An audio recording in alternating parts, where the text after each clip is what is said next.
I've come up with a theme for this year, as I've done for the last few years. One of my favourite podcasts is Make Work Work with Habbi and Hailley. And in their end of the year show this year, they talked about their themes. And they put out a post with a video by CGP Grey, which talks about themes and how he uses them and what they mean to him. So I'll put the link for that down below. It's well worth a watch. It's only 6.5 minutes long. I'll be watching it with my son later today as I try and persuade him to come up with a theme as well. My theme for this year is music. And when I posted that yesterday, Habbi asked if I would elaborate a wee bit more on what that means to me, so I'm going to do that here.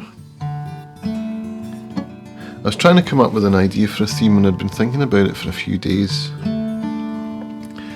Now on Hogmanay, which is Scots for New Year's Eve, I was through in the kitchen, and for those of you that are new to the channel, I'm a recovering alcoholic.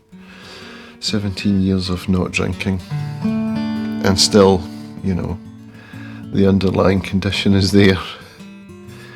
And in Scotland, Hogmanay is a big deal. Christmas not so much.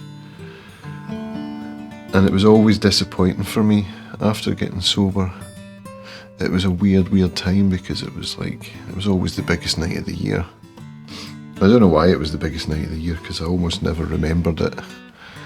Once I got into my drinking years, it was usually blackouts and stuff going on there, but that's a story for another time. I was actually feeling a bit, I don't know, a bit dejected, a bit down. And I'm trying to get my idea in my head that it's just another day, you know, and I don't need to party and celebrate and get emotional and all of that stuff. And so I'm coming to terms with that a bit. And I had a very quiet New Year, very quiet Hogmanay. But as I was in the kitchen, I was making some dinner and I was feeling like, just low. You know how you get that way sometimes.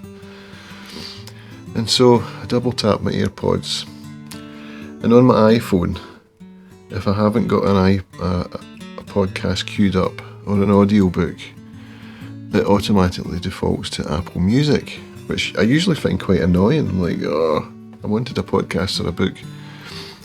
But this time, I'll keep it playing, and Metallica came on, and I was like, this is really good. And then AC/DC came on, and I was the same. It was like I started to feel lifted, you know. And so I kept the music on for my whole kitchen session. And the next morning when I got up, checked my emails, and there was one from a favourite guitar player of mine called Will McNichol, his newsletter that he sends out. And he runs a membership programme called The College,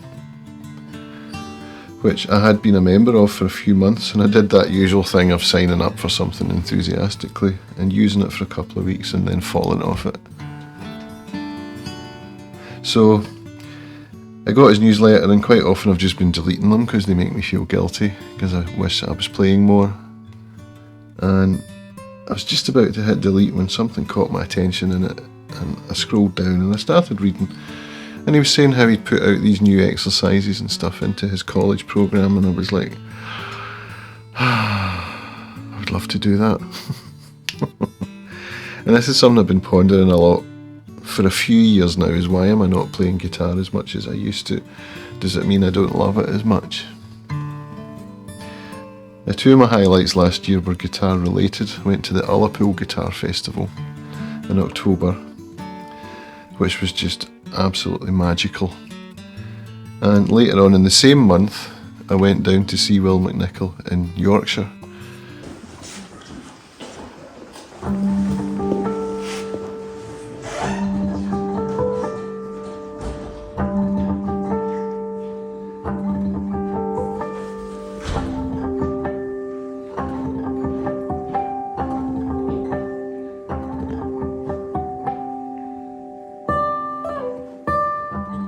Place called Ripon, where he was doing a one-day masterclass, which I signed up for and had an amazing time and came back all excited. And that trip to Ripon also involved a trip to see Tom Sand's workspace. Tom Sands is a UK-based guitar maker, luthier, building exquisite instruments. And so we got a tour of his facility, and it was really fun as well. So the newsletter, combined with how the kitchen session made me feel, didn't reveal to me my theme. It wasn't until I sat down the next morning and I was writing out my morning pages, and I was complaining about how there's not enough time to do all the things I want to do. This is something that comes up quite often. How do I do my work? How do I do my writing? How do I make my videos? How do I exercise? How do I practice guitar? Guitar. Okay, there's my theme. It was staring me right in the face all along. And the idea of having a theme that's music and not just guitar means that on the occasions when I double tap and music comes on, I can keep it on. I can make that little micro decision. Or I can decide to put music on deliberately when I'm exercising or whatever. Because music, it's always been the thing for me. Going to concerts, feeling that sense of community, of humanity. When we all get together to share in a musical experience under one roof, you know, like when my mum died and I went to walk up the hill, put on Genesis. It took me back to my first ever concert, 1987, Glasgow, Hampden Park. And the emotions came flooding back, and it helped me through that time. And when my mum was in hospital, listening to Pierre Ben Suzanne. And when my friend John died, I wrote him a song, which I don't perform enough. So it's music for me.